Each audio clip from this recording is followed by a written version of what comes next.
in the last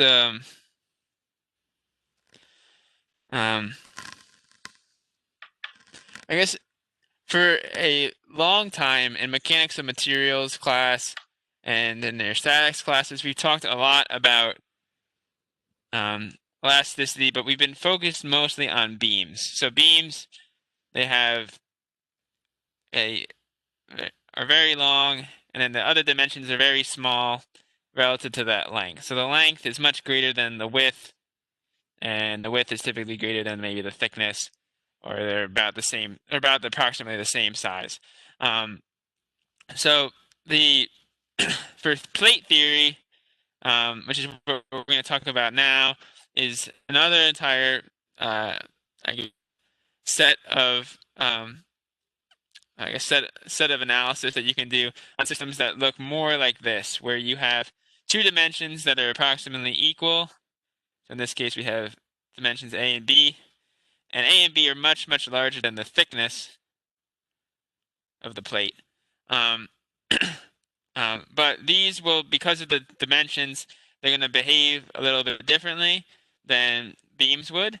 So in order to account for them, we need a different set of equations in order to account for them. So this lecture is just supposed to be an introduction to thin plate theory.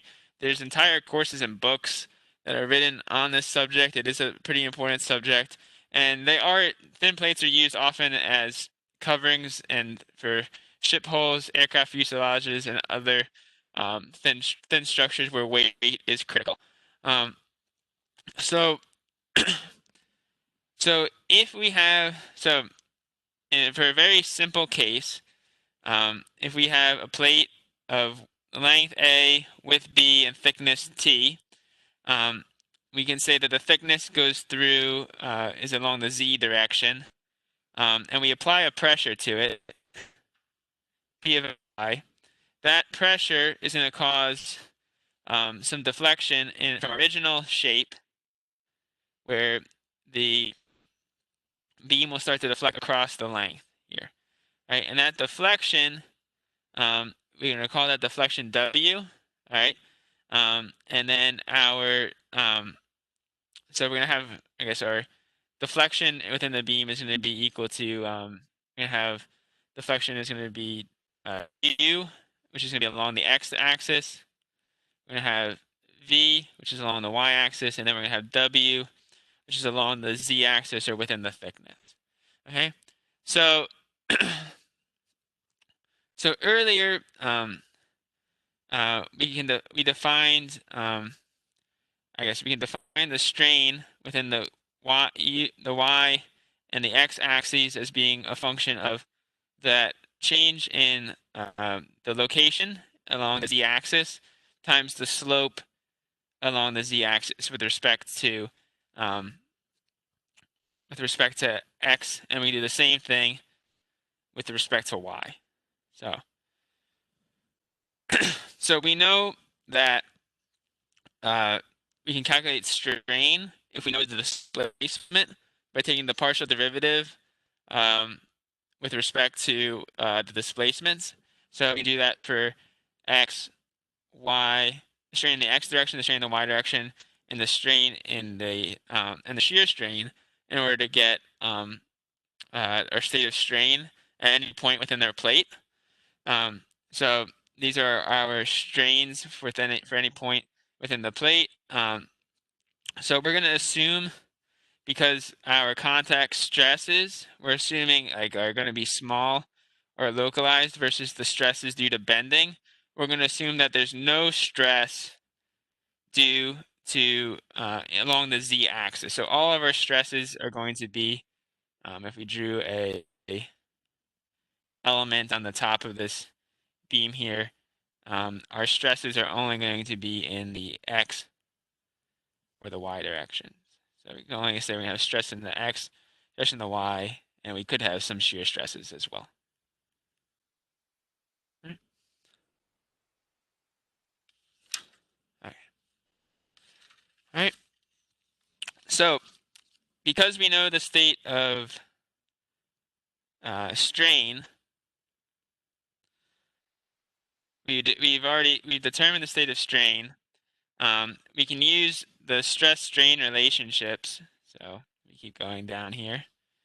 So we use the stress-strain relationships. So we can determine from the strains, we can determine our state of stress. So we can determine our stress in the x, the stress in the y, and our shear stress.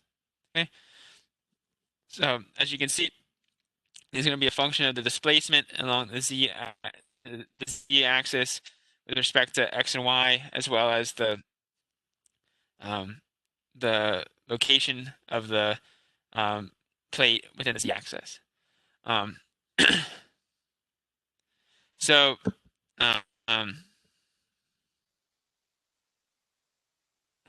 so what we can do, like we did with stress elements, is, and if you remember, when we were defining our stress elements, we related the state of stress within an element to the externally applied forces within the element. So we can do the same thing for thin plates, and we can do a force balance to relate those external loads. So our external loads in this case is P of xy. All right, so we want to relate our external load, P of xy, and our moments that we have at our other sections here.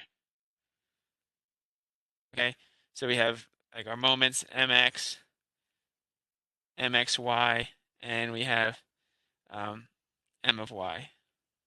To our internal stresses, sigma x, sigma y, and tau xy. All right, so to do that, what we end up getting is we can relate, do this force balance within the x direction, using our external moment and our internal stresses.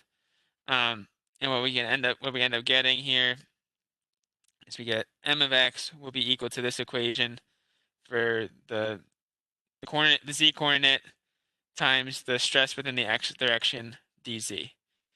All right, and we can repeat this process for m of y and mx of y, which are our two other moments. So based off of this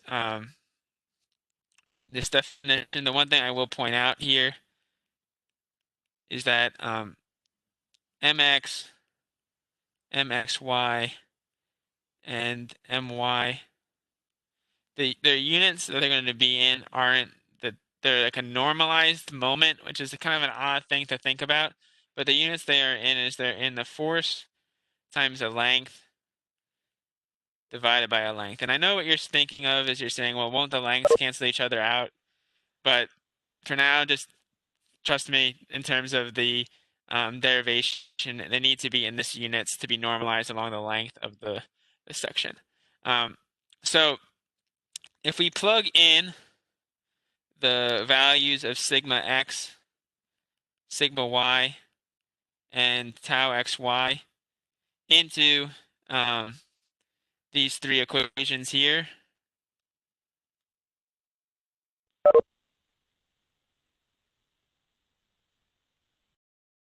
so we plug in sigma x, sigma y, and tau xy, we'll end up getting these three equations for mx, my, and mxy, right? And then there's a coefficient d here for these different moments, and that coefficient d is called the flexural rigidity of the beam, and it's just a function of the material properties and the thickness of the beam.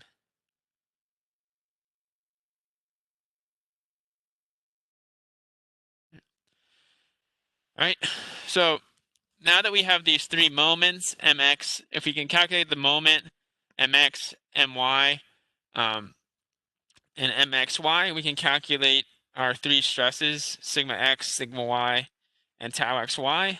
So if you go to the next page, you can see here that we have our equations for our state of stress within our plate. So note, I guess, that in each of these equations, they have a z term. All right, the z term is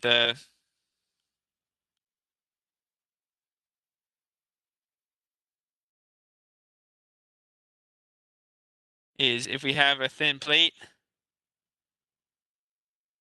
all right, all right, of thickness 2t,